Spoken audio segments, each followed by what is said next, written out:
everyone, my name is Mark, and today we're going to take a look at another horrible case with you.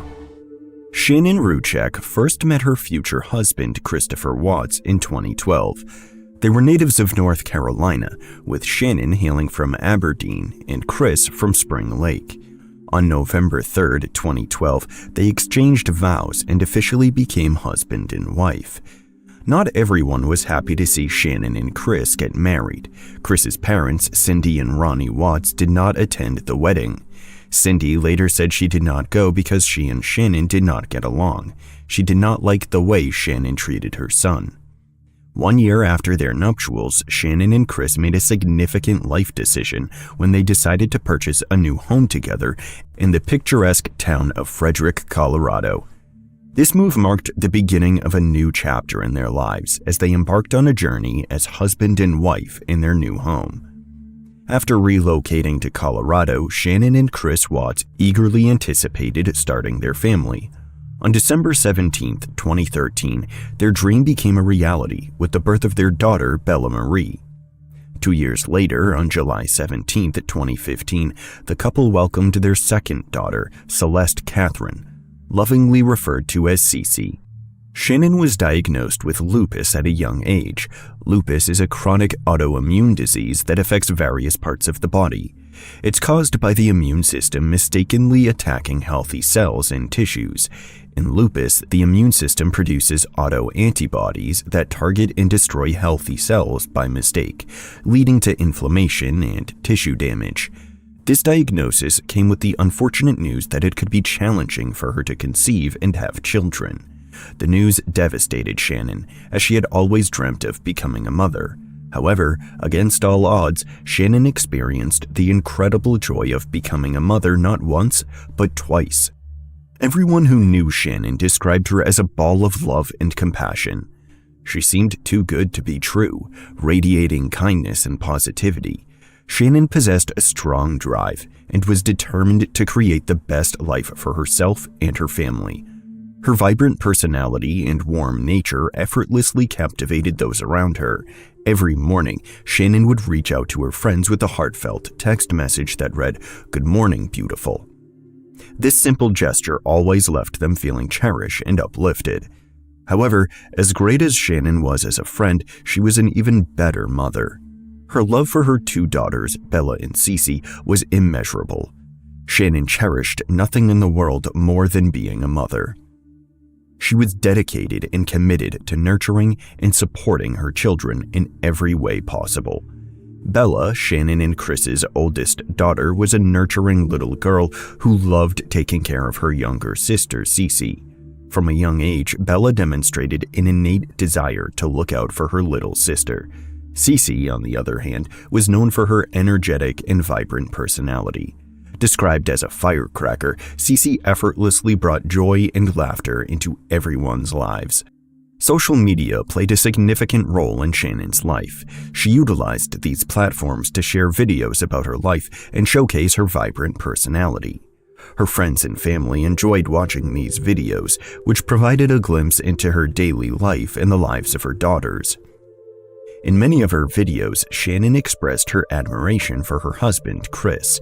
She once posted a video in which she stated, "Chris is the best thing that has ever happened to her." This declaration of love painted a picture of Chris as a devoted husband and caring father.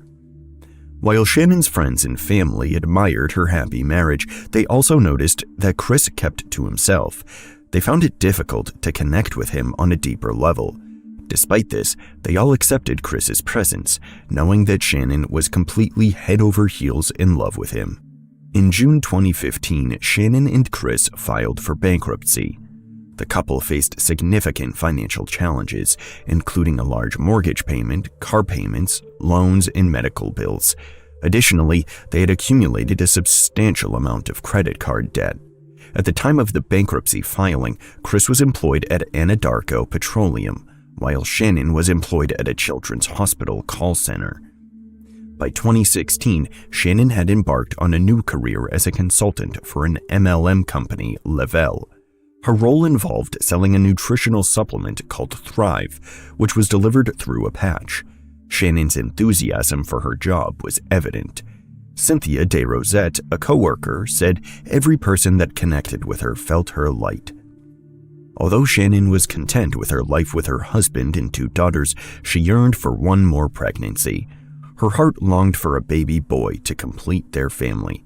In spring 2018, Shannon received an unexpected yet delightful surprise when she discovered she was pregnant for the 3rd time. The news filled her with excitement and anticipation. Wanting to capture her husband's reaction, Shannon devised a plan. She decided to surprise Chris by telling him the exciting news on May 28th. As she awaited his arrival, Shannon dressed in a shirt that displayed the words, "Whoops, we did it again," a humorous play on Britney Spears' hit song, "Oops, I Did It Again." In the video, Chris can be seen entering the room, completely oblivious to the surprise awaiting him. He appeared shocked and caught off guard, and not necessarily happy. After further testing, Shannon discovered she was having a baby boy. Shannon and Chris were overwhelmed with joy. They decided to name their little bundle of joy Nico. When Bella and Cece, Shannon's daughters, heard the news that they were going to be big sisters, they were so excited. During the summer of 2018, pregnant with Nico, Shannon traveled to North Carolina to spend time with her family. Chris, on the other hand, stayed behind in Colorado for work. While in North Carolina, Shannon decided to take her daughters, Bella and Cece, to visit Chris's parents, Cindy and Ronnie. Despite not getting along with her in-laws, Shannon agreed to proceed with the trip for the sake of her daughters. On the day of the visit, Cindy prepared a snack for Cece, even though Shannon had told Cindy that Cece suffered from a nut allergy. However, despite this knowledge, Cindy served her granddaughter a snack that contained peanuts. This incident deeply troubled Shannon, as she felt that Cindy had put Cece's life at risk. In a text message to Chris, Shannon expressed her frustration and disappointment. She wrote, "You should call your dad and tell him you did not appreciate your mom putting your daughter at risk today. She's evil and willing to risk your daughter's life just to get under my skin. You and your dad are no different if you are okay with her behavior. There's nothing wrong with me and I'm not crazy. I just love my kids way too much." While Shannon was in North Carolina visiting family, she observed that Chris's communication with her had shifted strangely. Chris stopped responding to her messages and calls, leaving Shannon puzzled.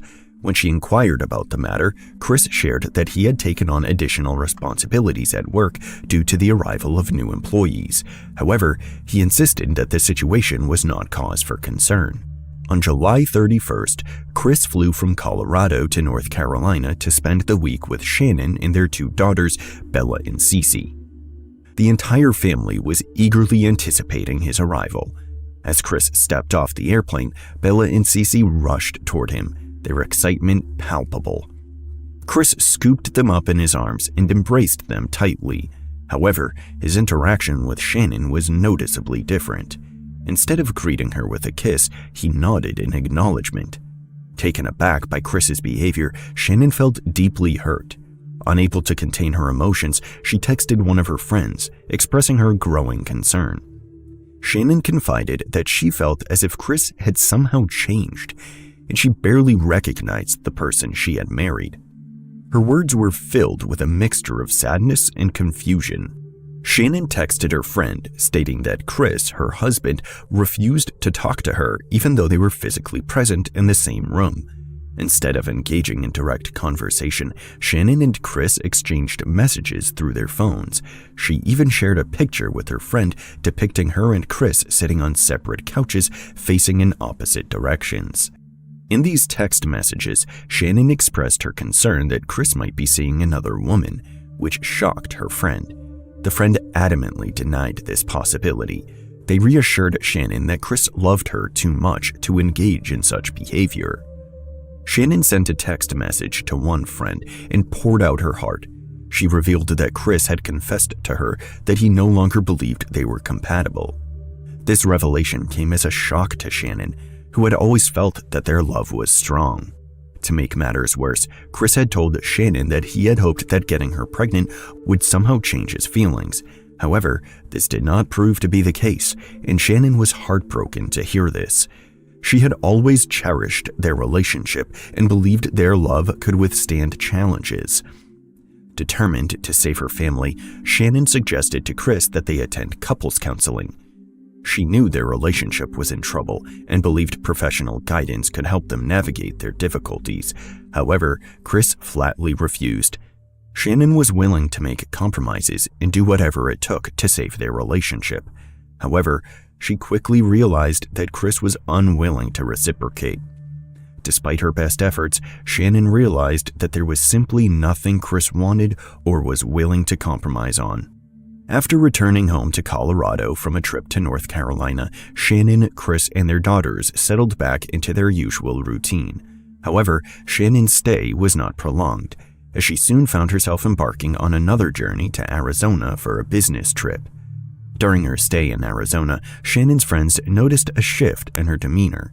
Instead of her usual cheerful disposition, she seemed confused and distressed. One evening, while staying in their hotel room, Shannon divulged her concerns to her friends. She revealed that Chris had expressed his doubts regarding their compatibility and refused to consider going to couples counseling. On August 11th, as Shannon was with her friends in Arizona, a notification appeared on her phone, indicating a charge for a restaurant that had been made on her and Chris's account. While this in itself was not unusual, the amount charged raised concern. Shannon couldn't help but wonder why the bill was so high, and she couldn't help but suspect Chris might be having dinner with another woman. This suspicion left her with a lingering feeling of unease and doubt. Around 1:48 a.m., Shannon returned home from her business trip. Shannon's close friend Nicole Atkinson drove her home. Footage from Shannon and Chris's doorbell camera showed Shannon entering her house. On August 13th, Shannon's friends woke up concerned about her because they hadn't received her usual good morning messages. They knew that she had an important appointment at the OBGYN scheduled for 9:30 a.m., and they knew that Shannon would never miss that. However, when Shannon missed a business meeting at 12:30 p.m., Nicole Atkinson, one of her closest friends, became very concerned. Nicole knew something was wrong when no one had heard anything from Shannon all day. She couldn't shake the feeling that something was not right. Feeling a sense of urgency, Nicole made the decision to drive to Shannon's house. As she approached her house, her stomach sank. Shannon's van was parked in the garage, and the shoes she wore every day were by the front door. Nicole knocked on the front door of Shannon's house, hoping she would come out and explain that she had overslept and was tired from her flight the previous day. However, Shannon never responded. One of Shannon's friends contacted her husband, Chris, to inform him that they were unable to get in touch with her. Chris assured them not to worry, as he believed that Shannon might have taken their daughters to a friend's house. His response puzzled Shannon's friends, as they were all in contact with one another, and none of them knew her whereabouts. Shannon did not have any plans to meet with any of them. Eventually, Shannon's friends informed Chris that they were planning to notify the Frederick Police Department and report Shannon and the girls as missing. Although Chris stated he did not want to get the police involved, Nicole, worried about her friend, called 911 to report Shannon, Bella, and Cece missing. After Nicole called the police, an officer from the Frederick Police Department arrived at Shannon and Chris's house. From the officer's body cam footage, it was clear that Nicole was deeply distressed over her missing friend. As Nicole was explaining everything she knew about Shannon and her daughters, Chris pulled up to the house. Chris got out of his car and approached the officer, but it was clear he did not share the same level of concern as Nicole, even though his wife and daughters were missing. While searching Shannon and Chris's house, the officer stumbled upon Shannon's purse. Within this purse, the officer discovered Shannon's medication for her and her two daughters. The discovery of Shannon's purse further worried her friend Nicole, but Chris, Shannon's husband, remained calm as a cucumber. Additionally, the officer found Shannon's wedding band on the bedside table. The officer and Chris walked to a neighbor of Shannon's and Chris to review footage from their security camera. This camera was positioned in such a way that it captured part of Shannon and Chris's driveway and garage. In the footage, Chris is seen opening the garage door, moving around and leaving the home at 5:28 a.m. As they watched the footage on the TV screen, Chris's demeanor began to change. He started to appear nervous and fidgety, as if he didn't enjoy whatever he was seeing on the screen. Even Chris's neighbor picked up on his strange behavior. When Chris left the house, the neighbor leaned into the officer and expressed doubts about Chris's behavior. The neighbor mentioned that he didn't think that Chris was acting right. Shannon's friends were concerned about her well-being and wanted to initiate a search for Bella and Cece as soon as possible. However, Chris had a different opinion, discouraging them from joining the search. His response worried Shannon's friends, as they could not comprehend his lack of worry for his wife and daughters. Officers canvassed Shannon and Chris's neighborhood, going door to door to ask if anyone had seen Shannon or anything unusual. By the following day, the FBI and the Colorado Bureau of Investigation joined the search for Shannon, Bella, and Cece. The Boulder Police Department also provided cadaver dogs, which handlers used to search the property and inside the house. As the officers searched the inside of the home, one handler remarked that they smelled cleaning solutions and thought the house looked too clean. This comment raised suspicions and caused the officers to take a closer look at the cleanliness of the home. The presence of cleaning solutions suggested that someone had taken steps to conceal evidence or clean up any potential clues. During the process of searching Chris's house, he gave an interview to 2 Denver stations outside his residence. In this interview, Chris claimed that he and Shannon did not argue before her leaving. However, he mentioned that they had an emotional conversation. He said he wanted his family back and pleaded with whoever held Shannon, Bella, and Celeste to return them home. Chris emphasized his desire to see everyone again and that his house is not complete without his family. However, during the interview, Chris's behavior raised some eyebrows.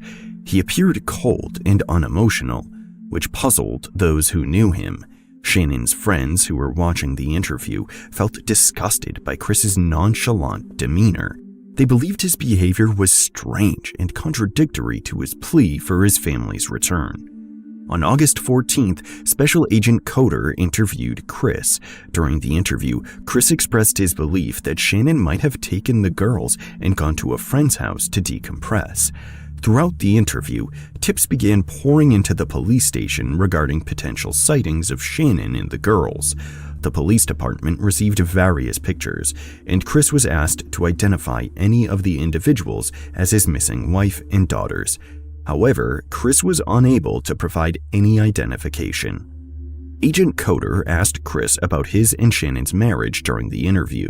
Chris responded by stating that he had never cheated on Shannon, and as far as he knew, Shannon had never cheated on him either. He said that he and Shannon were the type of people who would confide in one another if they ever felt like straying. During the interview, Agent Coder noticed a peculiar behavior from Chris. He observed that Chris made frequent hand movements towards his neck, which caught his attention. Agent Coder's suspicions grew, leading him to believe that the movements may hint at something deeper. At one point during the interview, Agent Coder excused himself briefly and informed the other officers working on the case that he thought Chris might have strangled Shannon. As more time passed with Shannon and her daughters missing, the feelings of worry and despair intensified among the loved ones who knew her. Despite their doubts that Shannon was safe, they desperately clung to the hope that Bella and Cece might still be alive somewhere. The absence of any updates or information from the authorities only heightened their anxiety and despair. Chris was released from the police department after a 3-hour interrogation.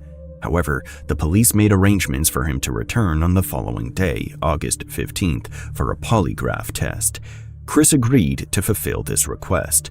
On August 15th, Chris picked up his father from the airport and drove to the Frederick Police Department. Tammy Lee from the Colorado Bureau of Investigation conducted Chris's polygraph test. During the polygraph, Chris denied knowing where Shannon was and claimed to have not caused her disappearance. Chris would have needed a score of about -4 to pass this polygraph test. Chris scored a dismal -18 on the polygraph. This outcome left the detectives convinced that Chris was responsible for the deaths of his wife and daughters. However, they still needed to persuade him to admit it. The special agent, a highly skilled coder and polygrapher, Tammy Lee, confronted Chris regarding his failed polygraph results. He admitted that he did not physically harm Shannon, but acknowledged that he caused her emotional pain. Furthermore, he confessed to having an affair with a coworker named Nicole Kessinger. Chris expressed regret for his infidelity and stated that he had never anticipated engaging in such behavior. However, he denied any involvement in causing his family's disappearance. A little while into the interview, Chris requested the presence of his father, Ronnie.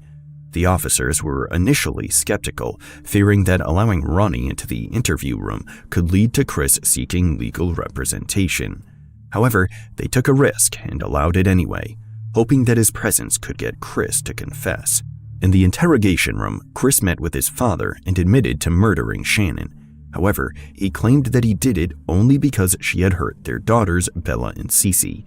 Upon hearing this excuse, Shannon's friends knew he was lying. They knew that Shannon would never harm her daughters, as she loved them deeply and was looking forward to giving birth to her first son, Nico. Chris admitted to burying Shannon in a shallow grave at one of his work sites. He also said that he had disposed of the bodies of his daughters in oil tanks. However, even after being arrested and taken into custody, he continued to deny that he ever hurt them. The detectives did not believe for a moment that Shannon had hurt her daughters. Eventually, Chris pleaded guilty to avoid the death penalty as punishment and was sentenced to life in prison without parole. At Chris's sentencing hearing, the judge made a bold statement regarding the heinous crime he had committed. Chris stated that this crime was by far the most inhumane and vicious one he had encountered out of the thousands of cases he had dealt with in his career. A few years later, Chris admitted to having murdered Shannon, his wife, in their bed. Chris stated that he had strangled her after she confronted him about an extramarital affair and threatened to take their daughters away. Then Chris put her body in his truck and drove it along with his 2 daughters to his work site. Once there, Chris claimed that he took the lives of his 2 young daughters one by one. This grim revelation revealed that one daughter had to witness the death of her sister before succumbing to the same fate.